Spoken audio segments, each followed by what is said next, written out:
এটা ঠিক আব্বারে মুই ভালোবাসি। আব্বারে দেখলে আমার মাথা কাম করে না। হ, মুই পাগল, এইটা আমি জানি। সবাই ঝিনুকে পাগল ভাবে। তাই বলে তুমি এইটা ভাইবো না ভাই, যে তোমারে ছাইরা চইলা যামু। আমারে ছাড়া তোমার থাকতে যতটা কষ্ট হইব, তার থেকেও বেশি কষ্ট হইব তোমারে ছাড়া আমার থাকতে। আর আব্বা, আমি তোমার লগে যামু না। একবার গেছিলাম, তুমি ছিলা না। ওরা আমারে একটা দিনও থাকতে দেয় না। তুমি কিছু কও নাই ওগরে, সেই জায়গায় মই কোনোদিন যামু না। ঝিনুকের কথা শুনে যেমন ওর বাবা শৈবের মন ভাঙল, ঠিক তেমনি স্রোত স্বস্তি পেল। এতদিনে মনে হচ্ছে স্রোতের সমস্ত কষ্ট সার্থক। ঝিনুক সত্যি বোকা, সেজন্য এখনও শৈবকে ভালোবাসে, কিন্তু তার মানে এই নয় যে সেই ভালোবাসা স্রোতের ভালোবাসাকে ছাপিয়ে যেতে পেরেছে। আর আধ ঘন্টার মধ্যে বরযাত্রী বেরিয়ে পড়বে। নদীর সাজগোজ শেষে সোজা সমুদ্রের ঘরে এলো। যেহেতু সে মনে মনে ঠিক করেছে যে এখন থেকে সমুদ্রকে জ্বালিয়ে মারবে, তার মানে মারবেই, আর সেটা প্রতি পদক্ষেপে করবে। আজকে আর সে শাড়ি পরেনি। একদিনই শাড়ি সামলাতে সামলাতে নদীর নাজেহাল অবস্থা হয়ে গেছে। আজ সে একটু মন খুলে আনন্দ করতে চায়। এর মাঝে আর শাড়ি নামক বিপদটাকে ডেকে আনতে চায় না। নদীর পরনে গাঢ় সবুজ রঙের আনারকলি জামা, যার উপর সোনালি জরির সূক্ষ্ম কাজ করা। জামার নিচে চওড়া ঘের জুড়ে মোটা সোনালি বর্ডার দেওয়া। ফুল স্লিভ হাতের কিনারাতেও সোনালি কারুকাজ করা। জামার নিচে বর্ডার আর হাতের বর্ডারে কাজ একই। ওড়না সোনালি রঙের, তার মাঝে সিকোয়েন্সের কাজ করা। গলায় সবুজ পাথরের জোগাড়, কানে ম্যাচিং দুল, মুখে হালকা পাতলা মেকআপ, ঠোঁটে নিউড লিপস্টিক। লম্বা চুলগুলো মাঝখানে সিঁথি করে দুভাগ করা, এক ভাগ সামনে আরেক ভাগ পিছনে ছেড়ে দেওয়া। সিঁথি বরাবর সবুজ পাথরের একটা টিকলি কপালের ওপর আলগোছে পড়ে আছে। শ্যামলা মেয়েটাকে আজ অত্যাধিক মাত্রায় সুন্দর দেখাচ্ছে। কেউ কেউ তো আবার তার গায়ের রঙের জন্য তার এত সৌন্দর্যকে উপেক্ষা করে চলে। আজ নদীর সে গায়ের রঙই যেন ওর সৌন্দর্য আরো বেশি করে প্রকাশ করছে। সব কাজকর্ম শেষ করে সমুদ্র নিজেও তখন তৈরি হতে ব্যস্ত। এরই মাঝে দরজায় দাঁড়িয়ে নদী ভিতরে আসার জন্য ওর থেকে অনুমতি চাইল। কণ্ঠটা নদীর, সেটা চিনতে পেরে সমুদ্র অনুমতি দিল ঠিকই, তবে নদীর কথা বলার ভাবভঙ্গিটা সমুদ্র যেন ঠিক লাগলো না। পাঞ্জাবির উপরের বোতাম লাগাতে লাগাতে পিছন ফিরে নদীকে উদ্দেশ্য করে বলল, তোর কণ্ঠ এমন শোনাচ্ছে কেন রে নদী? নদী ধীর পায়ে ওর দিকে এগিয়ে আসতে আসতে বলল, তোমাকে দেখে আমার কণ্ঠ আপনা আপনি বদলে গেছে। সমুদ্র কিছু একটা বলার উদ্দেশ্যে চোখ তুলে তাকালে নদীর দিকে, কিন্তু নদীর মুখের হাসি আর ওর সাজসজ্জা দেখার পর সমুদ্র আর কিছু বলার মতন অবস্থায় থাকলো না। সমুদ্রে যেন ঠিক বিশ্বাস হচ্ছে না যে এটাই নদী। নদীকে খুব নিখুঁতভাবে পর্যবেক্ষণ করলো সমুদ্র। প্রতিটা বিষয়ের মাঝে যেন সমুদ্র মুগ্ধতা খুঁজে পেল। নদীর চোখের পাপড়ির মাঝে ও ঠোঁটের মাঝে চুলের ভাঁজে কালো মণিযুক্ত চোখের মাঝে সবকিছুতেই সমুদ্র এক অদ্ভুত মায়া খুঁজে পেল, যে মায়া সমুদ্রের অবস্থা খারাপ করে তুলতে পারে। সমুদ্রকে নিজের দিকে এক দৃষ্টিতে তাকিয়ে থাকতে দেখে নদী এগিয়ে গেল। সমুদ্রের হাত তখনও ওর পাঞ্জাবির বোতামের ওপর। নদী সমুদ্রের হাতটা সেখান থেকে সরিয়ে দিল। নদীর স্পর্শ পেতে সমুদ্র চমকে উঠল। নদীকে নিজের এতটা কাছাকাছি দেখে একটা শুষ্ক ঢোক গেল। সমুদ্র নদী থেকে নিজের দূরত্ব বাড়িয়ে নিয়ে মৃদু কম্পিত গলায় বলল, তো তুই আমার ঘরে কি করছিস? নিচে যা, সবাই অপেক্ষা করছে। নদী মুখে হাসি ফুটিয়ে তুলে সমুদ্রের দিকে এগিয়ে আসতে আসতে বলল, নিচে সবাই থাকলেও তুমি তো নেই সমুদ্র ভাই। আর সে আর যেখানে তুমি নেই সেখানে আমি গিয়ে কি করব বলো? তার থেকে বরং আমি তোমার সাথেই থাকি। নদীকে এগিয়ে আসতে দেখে সমুদ্র আরো একটু পেছালো। পেছাতে পেছাতে একসময় আর জায়গা অবশিষ্ট রইল না। এদিকে নদী এখনো ওর দিকে ক্রমে এগিয়ে আসছে। সমুদ্র একদম দেওয়ালের সাথে মিশে গিয়ে দাঁড়িয়ে সাবধানী কণ্ঠে নদীকে উদ্দেশ্য করে বলল, ওখানে দাঁড়া, নদী আর এগোবি না। আমি কিন্তু এবার রেগে যাব। নদী ততক্ষণে সমুদ্রের খুবই কাছাকাছি চলে এসেছে। পাঞ্জাবের বোতামে হাত রেখে সেগুলো খুলতে খুলতে বলল, রাখলে তোমাকে আরো বেশি হট লাগবে দেখতে। ইউ নো হোয়াট, তুমি হচ্ছে রিয়েল চকলেট বয়, যাকে দেখলেই আমার খেয়ে নিতে ইচ্ছা করে। নদীর এই কথার সমুদ্র কোনো উত্তর দিতে পারল না। আপাতত সে চিন্তায় আছে এই কথাটা ভেবে যে নদী ওর পাঞ্জাবির বোতাম কেন খুলছে। বোতাম তো লাগিয়েছি, আবার খুলছিস কেন? তুমি না কিছু বোঝো না? যাদের কেউ থাকে না তারা নিজেদের পাঞ্জাবির বাটন একা একাই লাগাবে, কিন্তু তোমার তো আমি আছি, তাহলে আমি থাকতে তুমি কেন লাগাবে? সেজন্যই তো আমি এগুলোকে খুলে আবার নিচে লাগাবো। সমুদ্র একটা স্বস্তির নিঃশ্বাস ফেল। যাক, মেয়েটার উদ্দেশ্যে অতটাও খারাপ না। পাঞ্জাবির বাটনগুলো খুলে আবার লাগানো শেষে নদী আঙুল দিয়ে সমুদ্রের বুকের উপর কিসব আঁকিবুকি করতে লাগলো।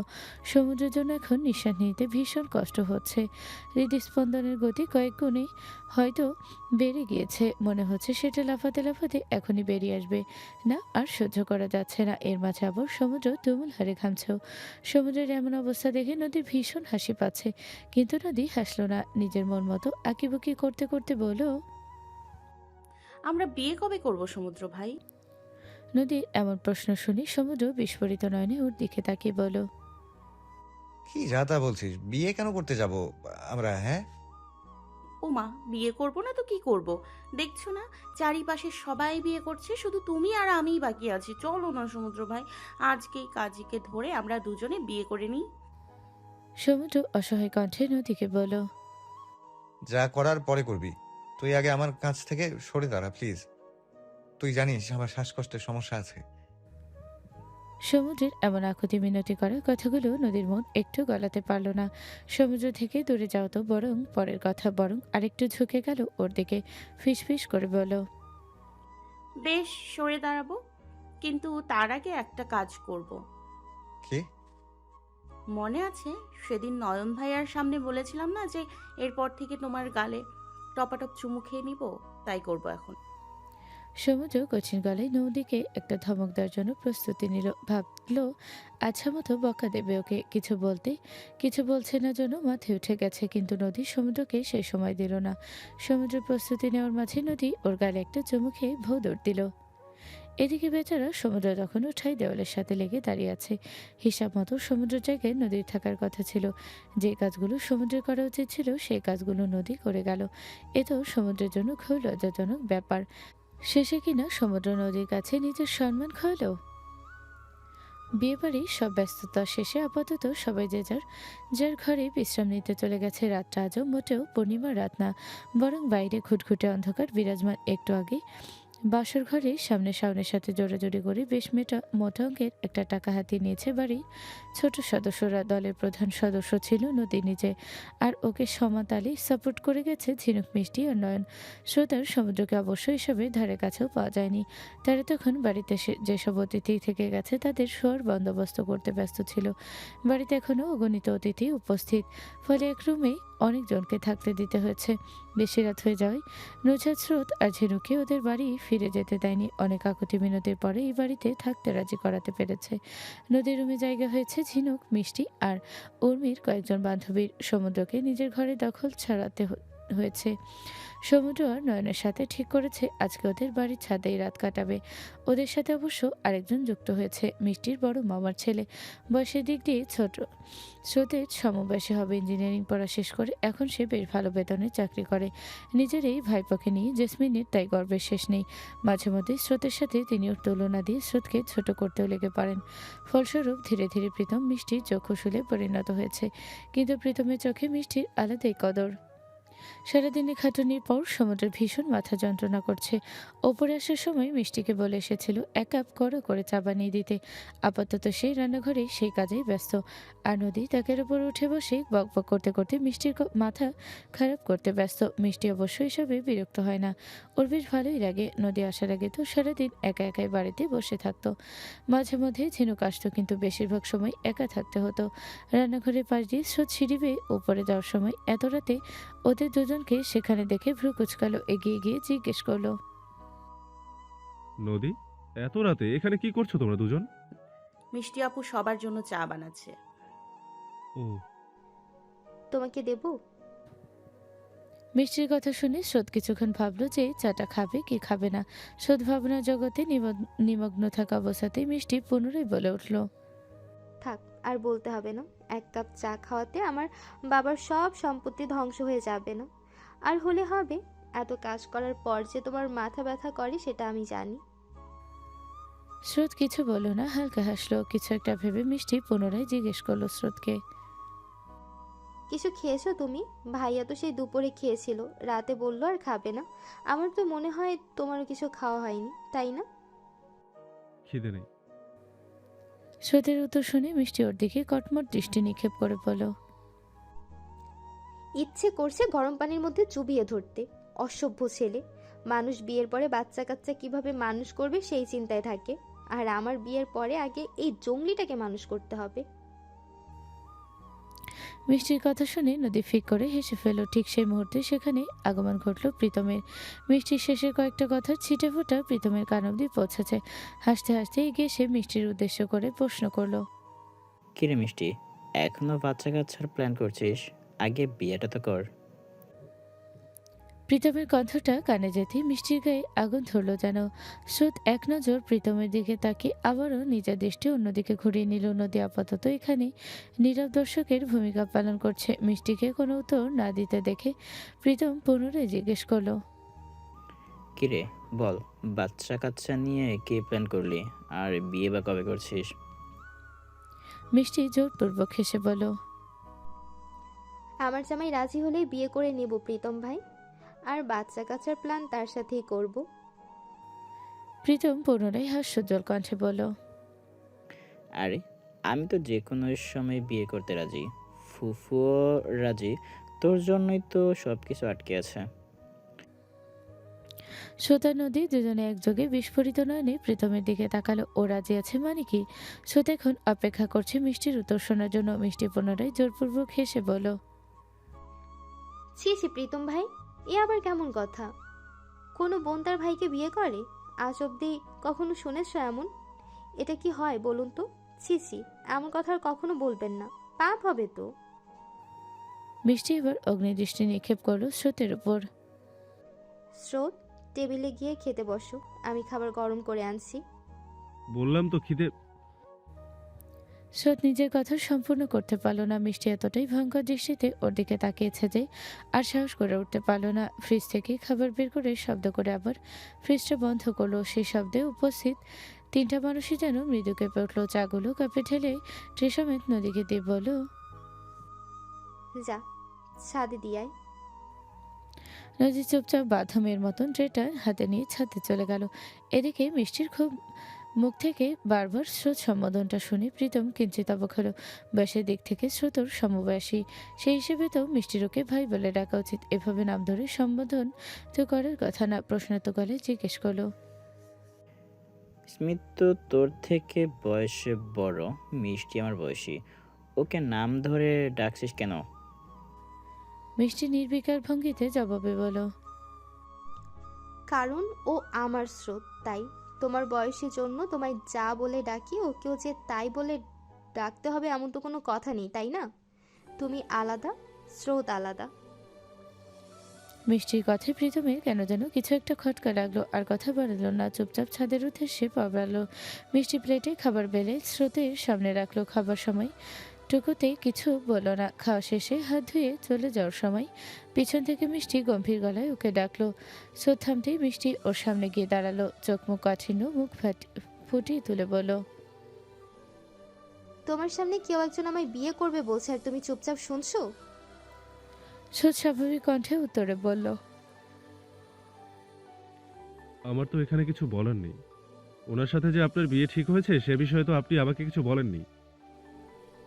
বলার কি আছে এখানে? তোমার কি মনে হয় না ও বললো আর আমি ওকে বিয়ে করতে চলে গেলাম? আপনাকে যেতে হবে না। আপনাকে নিয়ে যাওয়ার জন্য আপনার মাই যথেষ্ট। আমার কিন্তু রাগ হচ্ছে স্রোত। ও যখন আমাকে বিয়ে করার কথা বললো, ওকে মারতে পারলে না? স্রোত নির্লিপ্ত দৃষ্টিতে মিষ্টির দিকে তাকিয়ে বলল, আমি আপনার জীবনের হিরো না। অযথা মনের মাঝে এসব ধারণা পুষে রেখে নিজেকে কষ্ট দেবেন না। মিষ্টি দু কদম এগিয়ে এসে দুহাতে স্রোতের শার্টের কলা ধরে দাঁতে দাঁত পিষে বলল, তুই হিরো হবি, তোর বাপ হিরো হবে, তোর 14 গোষ্ঠী হিরো হবে, আর তোর গল্পেও আমি তোর হিরোইন হব। বেশি তেড়েবেড়ে করলে না একদম তুলে নিয়ে গিয়ে বিয়ে করব বলে রাখলাম। কথাটা বলে মিষ্টি গড়গড় পায়ে হেঁটে সেখান থেকে চলে গেল। স্রোতর যাওয়ার পানে তাকিয়ে হালকা হাসলো। মেয়েটা আজকাল কেমন গুন্ডাদের মতো আচরণ করছে। তবে যাই করুক, স্রোতের বেশ ভালোই লাগে, নিচে লাগে। শাহনেওয়াজ বাড়িতে একটি বিয়ে শেষ হতে না হতে আরেক বিয়ের কথাবার্তা শুরু হয়ে গেছে। নিজের ভাইপোর সাথে মেয়ের বিয়ে দেবেন বলে জেসমিন তো খুশিতে আত্মহারা। তার ভাইপোর মতন ছেলে লাখে নয়, কোটিতে নয়, পুরো পৃথিবীতে একটা, এমনটা তার ধারণা। প্রীতমের মতন ভদ্র সভ্য এত ভালো চাকরি করা ছেলে নাকি আর 10টা গ্রাম খুঁজলেও পাওয়া যাবে না। এই খবর অবশ্য এখনো মিষ্টির কান অব্দি পৌঁছয়নি। খবরটা আপাতত বাড়ির বড়দের মাঝে সীমাবদ্ধ আছে, এমনকি সমুদ্রও জানে না। শামসুদ্দিন নিজের মতামত এখনো জানাননি। ছেলে হিসেবে প্রীতমকে তার অপছন্দ না, তবে প্রীতমের পরিবারকে শামসুদ্দিনের ভীষণ অপছন্দ। বলা যায় তিনি দু চোখে সহ্য করতে পারেন না তাদের। যেহেতু বিয়ের পর মিষ্টিকে পুরো পরিবারের সাথে মানিয়ে গুছিয়ে চলতে হবে, তাই সে সব দিক লক্ষ্য রেখে তারপরে এই বিয়েতে মত দেবে। আপাতত তিনি নিজের স্ত্রীর বাড়াবাড়িতে প্রচণ্ড বিরক্ত। দিন নেই রাত নেই, যখন তখন এসে কানের কাছে প্রীতমের নামে গুণগান গাইছেন তিনি। যে গুণ আছে সেটা তিনি অতিরিক্ত বাড়িয়ে বলছেন, আর যে গুণ নেই সে গুণ তিনি নিজে নিজে তৈরি করছেন। খবরটা স্রোতেরও জানা নেই। শাহনওয়াজ বাড়িতে তার আগমন ঘটেছে নুজহাতের ডাকে। ড্রয়িং রুমে তখন জেসমিন তার স্বামীকে প্রীতমের গুণগান শোনাচ্ছেন। স্রোতকে আসতে দেখে তার গলার স্বর একটু উঁচু হলো। স্রোত বেশ ভালোই বুঝলো যে জেসমিন ওকে ঠেস দিয়ে কথাগুলো বলছে। সে তার কথাগুলো গায়ে লাগালো না। জেসমিনের থেকে কটূক্তিগুলো শুনতে শুনতে এতদিনে অভ্যস্ত হয়ে গেছে। শামসুদ্দিনকে সালাম দিয়ে সোজা নুজহাতের ঘরে গেল। দরজায় দাঁড়িয়ে স্রোত একবার ছোট মা বলে ডাকলো। একবারের ডাকে নুজহাত সাড়া দিল। ভেতরে আসার অনুমতি পেতেই স্রোত ভেতরে এলো। নুজহাত তখন বিছানায় বসে ডায়েরিতে কী সব লিখতে ব্যস্ত। স্রোতকে দেখতে পেয়ে হাতের কাগজপত্র আর কলম পাশে রেখে দিলেন। ইশারায় ওকে নিজের পাশে বসতে বললেন, তবে স্রোত ওনার পাশে বসল না, বরং মেঝেতে নুজহাতের পায়ের কাছে বসে নিজের মাথাটা নুজহাতের কোলের ওপর এলিয়ে দিল। নুজহাত সযত্নে স্রোতের মাথায় হাত বুলিয়ে দিল। কেন যেন স্রোত নুজহাতের কোলটায় মাথা রাখলে খুব শান্তি পায়। মায়ের ভালোবাসা পায় না আজ বহু বছর হলো। কেমন যে ছিল মায়ের ভালোবাসাটা সেটাও মনে নেই, কিন্তু এই একটা মানুষকে দেখলে স্রোতে নিজের মায়ের কথা মনে পড়ে। কেন যেন মানুষটাকে নিজের মা হিসেবে ভাবতে ইচ্ছে করে। কেননা বিপরীত পাশের মানুষটা থেকেও স্রোত মাতৃ স্নেহ পায়। এই যে এখন কি সুন্দর পরম যত্নে মাথায় হাত বুলিয়ে দিচ্ছে। কেউ দেখে বুঝতেই পারবে না যে এটা স্রোতের কাকি, বরং এক নজরে বলে দেবে যে এটাই স্রোতের মা। তাছাড়া কি আর কেউ এত যত্ন করে নাকি? আজ অনেকগুলো দিন পর একটু শান্তি পাচ্ছি ছোট মা। মনে আছে সেই যে তুমি বিদেশ যাওয়ার আগে আমার মাথায় হাত বুলিয়ে আদর করে রেখে গিয়েছিলে? তারপর থেকে আর কেউ কখনো আমার মাথায় হাত বুলায়নি। এতগুলো বছর পর আবার সেই তুমি হাত বুলিয়ে দিলে। নিয়ে যেতে তো চেয়েছিলাম নিজের সাথে, কেন জেদ করে থেকে গেলি? কতবার করে অনুরোধ করেছিলাম যে চল আমাদের সাথে, গেলি না। তাহলে তো রোজই তোর মাথায় হাত বুলিয়ে দিতে পারতাম। অন্যের বোঝা হয়ে থাকতে ইচ্ছে করে না ছোট মা আমার। আমার ভাগ্যে সুখ অল্প বিস্তরই লেখা। আমি চাইলেই যে সেটাকে বাড়াতে পারি না। আমি আর তোর কাকা মিলে আমাদের 2 ছেলে মেয়েকে বড় করেছি। আমাদের আরো 2টো ছেলে মেয়ে হলে দায়িত্ব পালন করতে অসুবিধা হতো না। তুই আর জিনক আমাদের কাছে বেশি হয়ে যাবি, এটা ভাবলি কি করে? এই চিনলি আমাদের?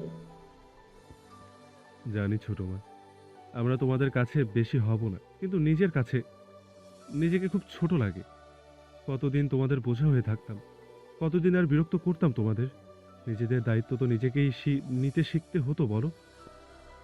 ভাবে মিষ্টির বিয়ে ঠিক করেছেন তার ভাইপোর সাথে, জানিস? কথাটা শুনে স্রোত ভীষণ চমকালো। বুকের কোনায় যেন কিঞ্চিত একটু ব্যথা অনুভূত হলো, কিন্তু সেটা প্রকাশ করলো না, বরং স্বাভাবিক কণ্ঠে বলল, তোমার থেকে প্রথম শুনলাম, এর আগে কেউ বলেনি। তোর কিছু বলার নেই এই ব্যাপারে? আমি কি বলবো? ওনার বাবা মা বড় ভাই আছে, ওনারা যা ঠিক মনে করবেন তাই করবেন। আমার এখানে বলার কিছু নেই। ভালোবাসিস না মিষ্টিকে? তোর বাড়ির বউ বানাবি না? নুজহাতের মুখ থেকে এমন প্রশ্ন শুনে স্রোত হাসলো, সাথে কিঞ্চিত অবাক হলো। এটা ভেবে যে নুজহাতের মতন একজন বিচক্ষণ মানুষ কিভাবে বাস্তবতাগুলো কে এক পাশে রেখে এমন একটা প্রশ্ন করতে পারেন। তুমি তুমি এই প্রশ্নটা করছো ছোট মা? আমি তো বিশ্বাস করতে পারছি না ঠিক। নুজহাত ভ্রুকুচকে প্রশ্ন করলো, বিশ্বাস না হওয়ার কি আছে? তুমি না হয় মানুষে মানুষে পার্থক্য করো না, কিন্তু বাকি সবাই যে করে সেটা ভুলে গেলে। তুমি এই কথাটা ভাবলে কি করে বলো তো, যে বড় মা মিষ্টিকে আমার হাতে তুলে দেবেন? প্রয়োজন হলে সারা জীবন মেয়েকে নিজের ঘরে বসিয়ে রাখবে, তবুও কখনো আমার ঘরে পাঠাবেন না। আমি একবার চেষ্টা করে দেখি। আমি ভাইজানকে বলবো, আমার বিশ্বাস উনি বুঝবেন। ফেলবেন না আমার কথা। কি যে বলো না তুমি ছোট মা। বড় বাবার জন্য আমি ওনার ভাইয়ের ছেলে, স্রোত হিসেবে ঠিক আছে। ওনার যাবতীয় ব্যবসা জমি জমা সবকিছু দেখাশোনা করার স্রোত হিসেবেই ঠিক আছি, কিন্তু ওনার জামাই হিসেবে ঠিক নেই। প্রশ্ন যখন আসবে ওনার মেয়ের পাশে দাঁড়ানোর, তখন আমি ওনার কাছে যোগ্যতাহীন। কে বলেছে তুই যোগ্যতাহীন? সারা বিশ্বে তোর মতো একটা ছেলে খুঁজে পাবে ওরা? যেখানে আমার থেকেও ভালো একজনকে পেয়ে গেছে, সেখানে আমার মতন একটা ছেলেকে পাওয়ার কি দরকার? আমি আমার ছেলের জন্য মিষ্টির হাত চাইবো। বিয়ের পর তোদেরকে আমাদের সাথে নিয়ে যাব সুইজারল্যান্ড। আমার ছেলের সাথে বিয়ে দিতে নিশ্চয়ই আপত্তি করবেন না?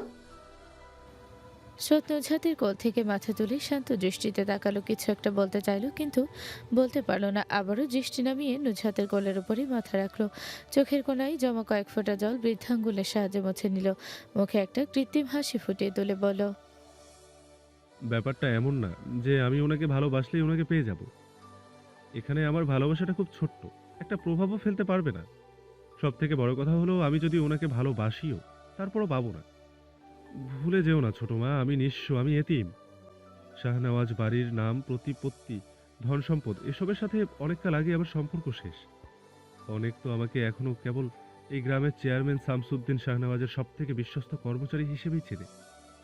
আর মালিক কি কখনো তার কর্মচারীর সাথে মেয়ের বিয়ে দেবে? এ বাড়িতে আপাতত নদীর কাজ বলতে সারা বাড়ি টই টই করে ঘুরে বেড়ানো, আর যখন সমুদ্র বাড়িতে থাকে তখন ওকে জ্বালানো। মাঝে মাঝে আবার ফ্রিজের ভেতরে অনুসন্ধান চলে যায় কি খাবার আছে যেগুলো নদী খেতে পারবে, আর বাকি সময় ঘুমোই না হয় ফোনে গেম খেলে। এর বাহিরে বিশেষ কোনো কাজ নেই। সারা বাড়ি ঘুরে বেড়ানোর বদৌলতে মিষ্টির বিয়ে যে প্রীতমের সাথে ঠিক হয়েছে সে বিষয়ে খবর তার কানে পৌঁছেছে।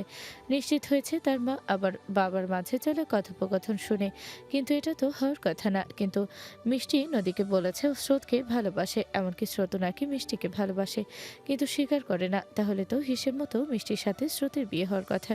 আর প্রীতম হচ্ছে কাবাবের মধ্যে হাড্ডির মতন, হুট করে উড়ে এসে দূরে বসে মিষ্টিকে বিয়ে করার জন্য একদম লাফাচ্ছে। নদী অবশেষে অনেক ভেবেচিন্তে একটা বুদ্ধি বের করেছে। যদিও জানে জেসমিন যতই লাফাক না কেন শামসুদ্দিনের সিদ্ধান্তের উপর কথা বলার সাহস তার কোনো কালে ছিল না। তাই নদী মনে মনে ঠিক করলো যা কথা বলার সব শামসুদ্দিনের সাথে বলতে হবে। এই ভেবে সে এক প্রকার লাফাতে লাফাতেই শামসুদ্দিনের ঘরের দিকে এগিয়ে গেল। ঘরের মাঝে উকি দিয়ে শামসুদ্দিনকে কোথাও দেখতে পেল না, শুধু বিছানার উপর ঘুমন্ত অবস্থায় জেসমিনকে দেখতে পেল। নদীর পরের গন্তব্য ছোট স্টাডি রুম, যাকে এক প্রকার লাইব্রেরি বলা চলে, যেখানে শামসুদ্দিন সব থেকে বেশি সময় কাটায়। এবারে নদী আর উকি দিল না, অনুমতি নেওয়ারও প্রয়োজন মনে করলো না, সরাসরি ভেতরে চলে গেল। শামসুদ্দিন তখন গভীর মনোযোগের সাথে কি সব বই পড়ছেন। কি বই পড়ছো বড় আব্বু? নদীর প্রশ্নে তার মনোযোগ চরম বিঘ্ন ঘটল, তবে তিনি একটু বিরক্ত হলেন না নদীর ওপর। নদীর জায়গাতে অন্য কেউ হলে হয়তো একটু বকা দিতেন, তবে যেহেতু আগত মানুষটা নদী তাই তিনি আর কিছু বলে না। স্রোতের স্নেহের দৃষ্টিতে ওর দিকে তাকিয়ে হাত বাড়িয়ে নিজের পাশে চেয়ারে বসতে ইশারা করলে নদী বাধ্য মেয়ের মতন চুপচাপ তার পাশে গিয়ে বসলো। এই বইটা পড়লে অনেক কিছু জানতে পারবে নদীমা। আমার পড়া শেষ হলে আমি তোমায় দেব। নদী একবার উকি দিয়ে বইটার দিকে তাকিয়ে বিস্ময় ভরা কণ্ঠে বলল, বড় আব্বু তুমি ইংরেজি নোবেল পড়ছো? ওয়াও, তুমি কত ব্রিলিয়ান্ট স্টুডেন্ট। এইটা একটু আধটু আর কি। তুমি বই পড়তে ভালোবাসো? নদী বিরক্তিতে নাক মুখ কুঁচকে বলল, না বড় আব্বু, আমি বই পড়তে একটুও ভালোবাসি না। আমি পড়াশোনা করতেই ভালোবাসি না। আমি তো ঠিক করেছি বিয়ের পরে আমি আর কোনো পড়াশোনা করব না। কি লাভ পড়াশোনা করে বলো? আমি তো জানি আমার শ্বশুরবাড়ির লোকজন বড়লোকই হবে। এমন কথা শুনে শামসুদ্দিন হেসে উঠে বলেন, আমার মায়ের তো দেখছি বিয়ে করার খুব ইচ্ছে। তা মামুনি হঠাৎ আমার কাছে এলে কিছু বলবে? নদী ঠিক বুঝে উঠতে পারছে না যে কোথা থেকে শুরু করবে, কিভাবে কি শেষ করবে। আবার একটু ভয় করছে এটা ভেবে যদি শামসুদ্দিন রেগে যায়, কিন্তু কিছু করার নেই, তাকে একটা রিস্ক নিতেই হবে। একটু গলাটা পরিষ্কার করে নিয়ে বলো, জানো বড় আব্বু, আমি একটা বিষয় খেয়াল করেছি। অনেক দিন থেকেই তোমায় বলবো বলবো ভাবছিলাম। কি? জানো, মিষ্টি আপু আর বড় ভাইকে নিয়ে আমার কিছু একটা সন্দেহ হয়। শামসুদ্দিনের হৃদয়ের মাঝে গাঢ় ভাস সৃষ্টি হলো। প্রশ্নত গলায় জিজ্ঞেস করলো, কি সন্দেহ করছো? মানে আমি তোমাকে একটু ভালো করে বুঝিয়ে বলি কেমন? দেখো বড় ভাইয়া তো খুব ভালো, সেটা তুমিও খুব ভালো করেই জানো। আর মিষ্টি আপুও খুব ভালো। মানে আসলে আমি বলতে চাইছিলাম যে আমি না মাঝে মাঝে ওদের দুজনকে একা একা কথা বলতে দেখি। আমরা মেলায় গিয়েছিলাম না, ওদের মিষ্টি আপু বারবার বড় ভাইয়াকে বলছিল কিছু কিনে দেওয়ার জন্য। সাজগোজ করার পর মিষ্টি আপু বড় ভাইয়াকে দেখাতে গেলে বড় ভাইয়া প্রশংসাও করে। মানে বুঝতে পারছো তুমি এসবের? নদী এবার কিঞ্চিত বিরক্তিকর কণ্ঠে বলল। ধ্যাৎ, তুমি কিছু বোঝো না। আরে ওরা দুজন প্রেম করছে এটাও বোঝে না। নদীর মুখ থেকে এমন কথা শুনে শামসুদ্দিন তবদা খেলেন। ঠিক বিশ্বাস করতে পারছে না তিনি নদীর কথাটা। তার চোখে তো কখনো এমন কিছু ধরা পড়েনি।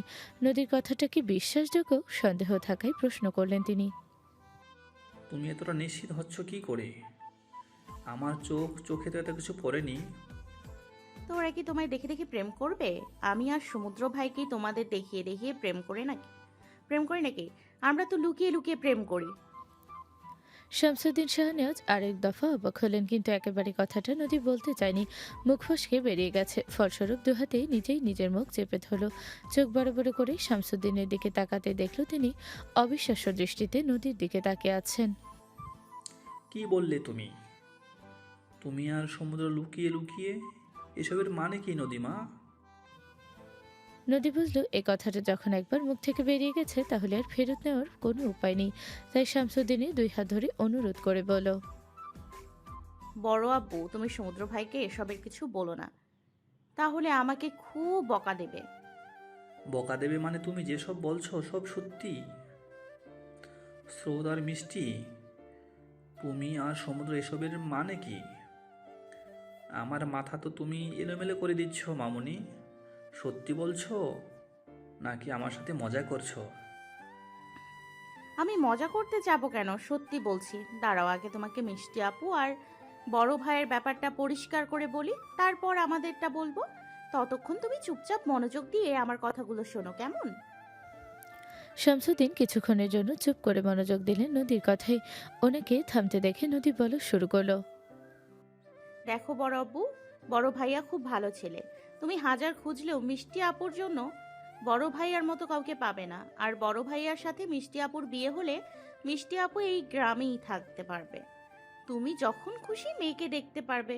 আর ওদের একে অপরকে পছন্দ হয়েছে, তাই ওদের বিয়ে দিলে ওরাও খুব খুশি থাকবে। তাই বলছিলাম যদি বিয়েটা দিয়ে দাও। শামসুদ্দিন গম্ভীর কণ্ঠে বললেন। তোমাকে কথাগুলো বলতে এখানে কে পাঠিয়েছে, মিষ্টি না স্রোত? সত্যি বলছি, আমায় কেউ পাঠায়নি। আমি নিজ থেকে হেঁটে হেঁটে তোমার এখানে এসেছি। আসলে কি বলতো, আমার মনে হচ্ছিল যে ওরা কেউ কখনো এই কথাটা তোমায় বলতেই পারবে না, সেজন্য আমি বলে দিলাম। আমি কিন্তু তোমাকে বেনিফিটস সহ তোমাকে সবটা বলেছি। শামসুদ্দিন নিজের সিদ্ধান্ত জানালেন না, প্রশ্ন করলেন নদীকে। এবার আমার আর সমুদ্রের বিষয়টা বলো। নদীর মুখে মৃদু লজ্জাভাব ফুটিয়ে তুলে বলো। আমার আর সমুদ্র ভাইয়ের প্রেম কাহিনীর কথা আমার তোমায় বলতে লজ্জা করবে না বুঝি? তোমায় কি করে বলবো আমি?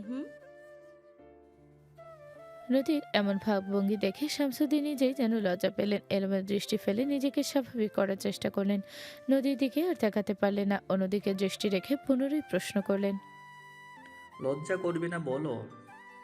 আচ্ছা বড় আব্বু, আমাকে তোমার ছেলের বউ হিসেবে পছন্দ? নদীর এমন নির্বিকার প্রশ্নে শামসুদ্দিন কিঞ্চিত অবাক হলেন। তিনি মেয়েটার দিকে একবার তাকালেন। তিনি নিঃসন্দেহে কথাটা বলতে পারেন যে মেয়ের মনের মাঝে কোনো প্যাঁচ নেই, কোনো জটিলতা নেই। মেয়েটার মাঝে একদম নিরহংকার, সাদামাটা, পরিষ্কার মনের। কি মিষ্টি করে প্রশ্নটা করলো। এমনিতেই মেয়েটার ওপর শামসুদ্দিনের দুর্বলতা বেশি। মুখটা দেখলে কেমন মায়া লাগে, আদর করতে ইচ্ছে করে। শামসুদ্দিনের থেকে কোনো উত্তর না পেয়ে নদীর মনটা খারাপ হয়ে গেল। ভাবলো হয়তো ওকে নিজের ছেলের বউ হিসেবে তার পছন্দ না। অসহায় কণ্ঠে বলল। তোমার পছন্দ না তাই না? আমার ছেলের বউ হওয়ার তোমারই তো ইচ্ছে। না, তোমার ছেলের বউ হওয়ার খুব ইচ্ছে না, কিন্তু সমুদ্র ভাইয়ার বউ হওয়ার অনেক ইচ্ছা। মানে শেষমেশ তো এটাই দাঁড়ালো, আমি তোমার ছেলের বউ হব। নদীর এমন সোজাসাপটা উত্তর শুনে শামসুদ্দিন একটু ভ্যাবাচ্যাকা খেলেন। তিনি জানেন মেয়েটার কথাবার্তা একটু লাগাম ছাড়া ধরনের, কার সাথে কি নিজের কিভাবে কথা বলতে হয় সেটা সে ঠিকমতো বুঝে উঠতে পারে না, যেন প্রশ্ন করলেন। সমুদ্রকে বলেছো এই বিষয়ে কিছু? আরে আমি কি বলবো, সমুদ্র ভাই তো আমায় আগে বলেছে কথাটা, জানো সমুদ্র ভাই আমায় বলেছে যে আমায় বিয়ে করবে। আমি তো বড় মার জন্য প্রথমে খুবই ভয় পেয়ে গিয়েছিলাম, পরে সমুদ্র ভাই আমায় বলেছে যে যদি বড় মা না মানেন তাহলে আমাকে পালিয়ে নিয়ে গিয়ে বিয়ে করবে, একদম হিন্দি ফিল্মের মতন। শামসুদ্দিন বিস্ফোরিত নয়নে নদীর দিকে তাকালেন। তার ছেলে কিনা পালিয়ে বিয়ে করার পরিকল্পনা করছে। আজ একের পর এক শখ খেয়ে যাচ্ছেন শামসুদ্দিন। নিজের ছেলে মেয়ের সম্পর্কে নতুন নতুন তথ্য পেয়ে তিনি সামনে চমকাচ্ছেন। এদিকে এত বড় একটা মিথ্যে কথা বলেও নদীর মাঝে বিন্দু পরিমাণ কোনো ভয় ডর দেখা গেল না। কথাটা বলেছে কারণ ভেবেছে সমুদ্রের কথা